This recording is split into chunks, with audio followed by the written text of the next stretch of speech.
So in this video, I just wanted to go over a couple of things I've been working on. I was looking at creating a garage for my robot mower, or a garage to my English friends.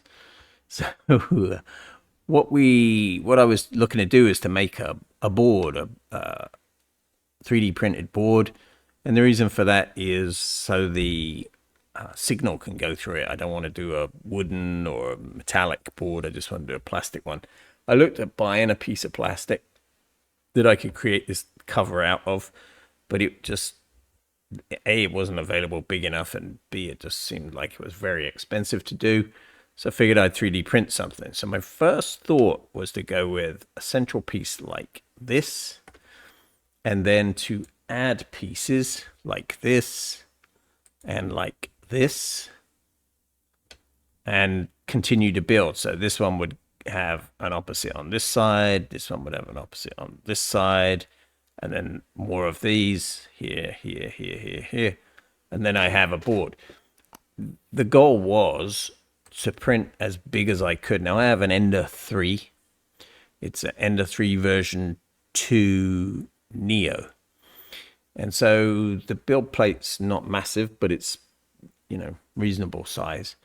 So what I did when I designed this is I created this to be 150 by 180 millimeters, and the other plates are similar sizes. And I did that to try and maximize the size. Now, here is my problem. So this is what it looks like when you model it and put it together, and this is what it looks like in real life. So as you can see, it's warped, and what happens when it gets to the edge of the build plate, the heat is not consistent, and so I find a lot of times if I don't keep an eye on it, my print will actually lift up there. And if I'm doing a 10-hour print like this, you can't always keep an eye on it because sometimes it's printed overnight, and then you end up with a disaster. And then the whole thing is not going to be flat, and it's going to be all warped all across it, and just not a great outcome. So I didn't like that, so I went back to the drawing board. So because that first design was causing me problems from a printing perspective, I created a smaller plate. This guy is just a 100 by 100, which sits right in the middle of my Ender 3 build plate, and printed these. And now these are not handed. There's only one type of plate. And then to fix them together, I printed these little bow ties. And these bow ties allow me to clip them together. And I can either screw it or glue it, and that hole will give you a little place for the glue to go as well. So, or I can just push them in. They're pretty good push fit. So that is what we did in the end. Now, to do that, if I show you my design,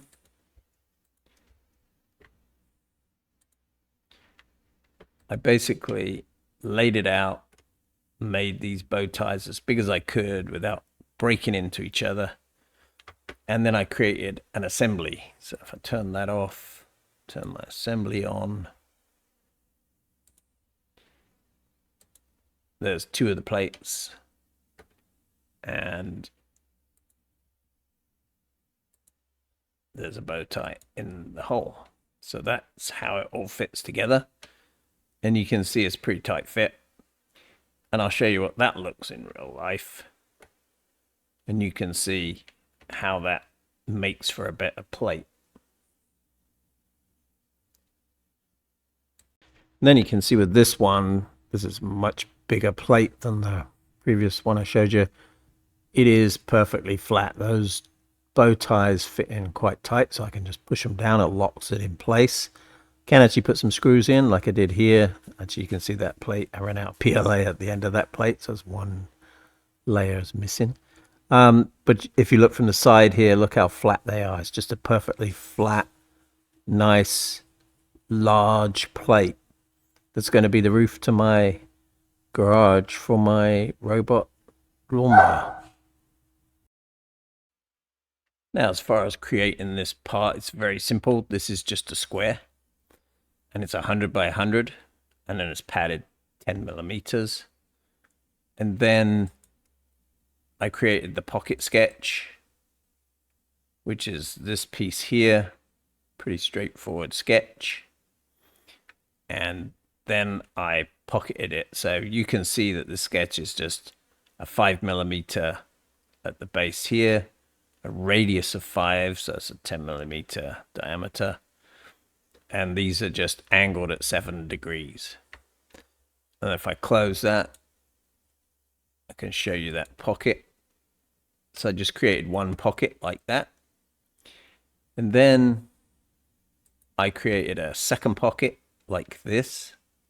It's the exact same drawing, but just through 90 degrees. Then I did a transform. So I transformed these with a multi-transform. I did a mirror to this side and a mirror this way. So now you have it mirrored on all sides, and a multi-transform with this one. So a mirror this way and a mirror this way. And that's it. It's very simple. Not even worth going through all the details on it. Very simple to model. And if you are interested in modeling it, you can certainly do it from what you've seen already. Then the bow tie. So basically the bow tie is just that pad. So there's the bow tie. It's the same drawing but an offset. And then I created a hole through there. And then I just mirrored it. And then chamfered these holes. So when I print this, I print it with this face down because it can print these without any support because they're 45 degrees. And that way I don't get any kind of lip on the bottom side. And the bottom side is what pushes in. So you don't want a lip on there. It doesn't matter if we have a slight lip on the top. So that's basically it. And you can see by the outcome that this creates a great building block that you can build basically a panel of any size that you want. Hopefully that you found that interesting. If you have any questions or comments, leave them below. And if you're interested in getting that FreeCAD file, I can make it available. So hopefully, if you haven't already, you'll subscribe to the channel and leave me a comment if there are things you want to see. And I will look forward to making the next video. Thanks.